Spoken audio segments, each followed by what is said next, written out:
vagyok fogyatékos. Szintén én 2 perc múlva. Ja de? Mi? Hogy?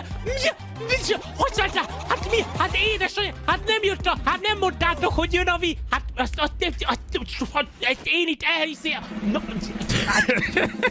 Elég kitartóan tudok hangokat kiadni magamból. Ez biztos. Kicsit szégyellem magam, de jó jöhet az életbe bármikor, ha időt kell húzni. Ójaj, ez mi az Isten? Ez már a bemutató képről veszélyesnek tűnik. Egy videó valami meséből a parókás Nessali lánnyal. Vagyok már csak egy pici egyszerű lány, hogy hova visz a holnap nagy család, vajon lehetek-e lelkekig elérő? Szécsi így és felszerű, szívdobogás az oly család, oly csatát, tanulás és munkapár vagy rám, de minden oly csodás csak tátó hozzám. Az élet mosolya vár, ahhoz a szívem bajokban dobnak már azok jobbá.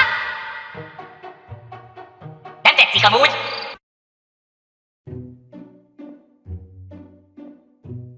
Nem tetszik amúgy?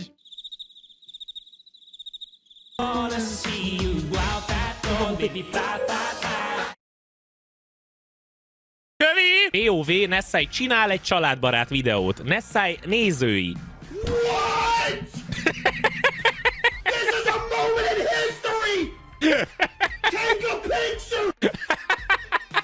Azért annyira nem vagyok vészes. Most néha, jó, hát van egy-két olyan téma, meg szófordulat, ami picit, hát, na, de ahhoz képest szerintem sokat fejlődtem. Félix, vágjál már be ide valami undorító régi Nessait, hogy érezzék a különbséget. Mi a f*** röhögsz meg, hogy a nyakadat tekerjem ki, te suttyó paraszt.